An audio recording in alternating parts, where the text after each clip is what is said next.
अपना नाम सुनकर प्रमोद को हकीकत में हैरत का झटका लगा था।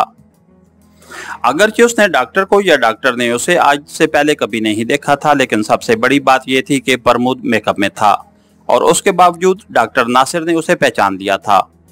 तुम मुझे कैसे जानते हो डॉक्टर? प्रमोद ने उसे घूरते हुए पूछा। तुम चाहो लाख मेकअप करो, मेरी निगाहों से नहीं बच सकते, डॉक्टर ने मुस्कुराते हुए कहा। और मुझे ये भी यकीन था कि तुम मेरे पास जरूर आओगे। इस यकीन की वजह क्या थी? प्रमोद उलझन आमेज लहजे में बोला। सीधी सी बात है, एक दुकानदार के पास अच्छी चीज है तो उसे यकीन होता है कि उस चीज का जरूरतमंद एक दिन जरूर आएगा। चुनांचे मुझे भी यकीन था कि तुम जरूर आओगे। खैर, प्रमोद ने तवील सांस लेते हुए कहा, तुम इजाद का फार्मूला मेरे हवाले कर दो। क्यों? तुम उससे किस लिए हासिल करना चाहते हो? डॉक्टर ने पूछा।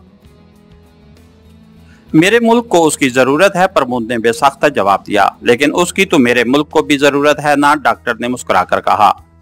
फिर तुम्हारे और हमारे मुल्क में कोई फर्क नहीं, दोनों इस्लामी ममालिक हैं, हमारे मफादात और नुकसानात मुश्तरका हैं, हमारे दुख दर्द एक हैं और सबसे बड़ी बात यह है कि हम सब मुसलमान आपस में भाई भाई हैं। वो तो ठीक है, लेकिन प्रमोद ने कुछ कहना चाहा, लेकिन वेकिन कुछ नहीं है, डॉक्टर उसकी बात कता करता हुआ बोला। बात सारी सोचने समझने की है। कितनी हैरत की बात है कि हम दूसरे दुश्मन ममालिक से निपटने के लिए तो मुतहद हो जाते हैं, आपस में लड़ते मरते भी रहते हैं। क्या ये पॉलिसी दुरुस्त है? क्या ये हमें जेब देता है? मैं सियासत नहीं जानता, प्रमोद ने गुस्सीले लहजे में कहा। मुझे सिर्फ अपने फर्ज से दिलचस्पी है, तुम फार्मूला मेरे हवाले कर दो, गोया तुम जिद कर रहे हो, डॉक्टर मुस्कुराया। यही समझ लो, इसी पर तुम्हारी जिंदगी का इन्हिसार है, प्रमोद ने सख्त लहजे में कहा। ठीक है, ले जाओ, डॉक्टर ने कहा और उठ गया। प्रमोद मोहतात हो गया। डॉक्टर एक जानिब रखी आहनी अलमारी की तरफ बढ़ा। प्रमोद की निगाहें उसके हाथों पर मरकूज थीं। डॉक्टर ने अभी दूसरा कदम ही उठाया था कि प्रमोद बोल पड़ा। ठहर जाओ, उसका लहजा बहुत सख्त था। डॉक्टर रुका और उसकी तरफ देखने लगा। प्रमोद उसे गौर से देखता हुआ उसके करीब आ रुका। क्या तुम मेकअप में हो? उसने यकदम सवाल किया। जाहिर है, तुम मेकअप में हो तो मुझे भी होना चाहिए था, डॉक्टर ने मुस्कुराते हुए कहा। ओह इमरान साहब, प्रमोद यकदम उछल पड़ा।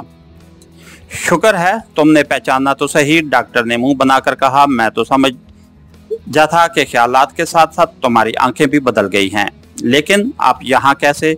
प्रमोद ने मुस्कुराकर पूछा। दुश्मन से दो दो हाथ करने के लिए, इमरान ने कहा, जो डॉक्टर के मेकअप में वहां आया था। दुश्मन वो कौन है? प्रमोद ने हैरत से पूछा। हर वो शख्स जो मेरे मुल्क में जुर्म करने के लिए आता है, इमरान ने गंभीर लहजे में कहा। आप काफी बदल गए हैं इन 6 माह में, प्रमोद तवील सांस लेकर बोला। वक्त और जरूरत के साथ साथ हर चीज बदल जाती है प्रमोद साहब, इमरान ने तंजिया लहजे में कहा। याद करो मरियम रामे वाले केस में हम किन हालात में मिले थे, लेकिन आज तुम दोस्त नहीं दुश्मन की हैसियत से मेरे सामने खड़े हो। मजबूरी, प्रमोद ने लापरवाही से कंधे उचकाए। यही मजबूरियां तो दोस्तों को दुश्मन बना देती हैं, इमरान ने उसे घूरते हुए कहा। तुम समझते थे कि तुमने कैप्टन बाबर को अपनी आमद की जो वजह बताई थी, मैं उस पर यकीन कर लूंगा।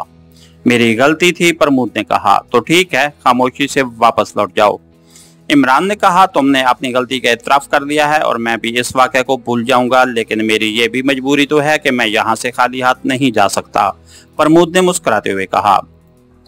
मत जाओ खाली हाथ, आजकल तरबूज बहुत सस्ता है, 2-4 वही ले जाओ अपनी मंगेतर के लिए। सॉरी, मामला मेरी मंगेतर का नहीं, मेरे मुल्क की जरूरत का है, प्रमोद ने कंधे उचका कर कहा।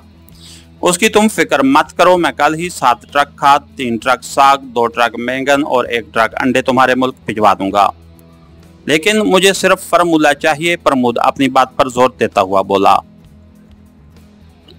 फार्मूला तुम्हें नहीं मिल सकता, इमरान ने सख्त लहजे में कहा, और मैं हासिल किए बगैर नहीं जाऊंगा, प्रमोद ने कदरे गुस्सीले लहजे में कहा।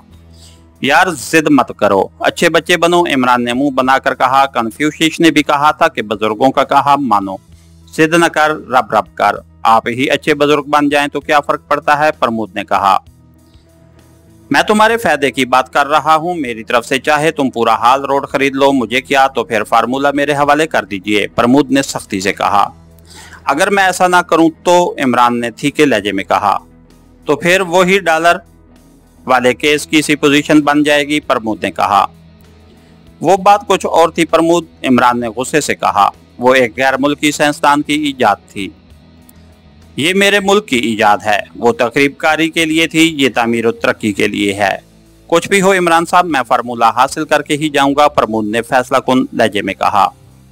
तो फिर कोशिश करो, शायद कामयाब हो ही जाओ, इमरान ने तंजिया लहजे में कहा। शायद नहीं, यकीनन कामयाब होऊंगा, प्रमोद ने गुस्सीले लहजे में कहा।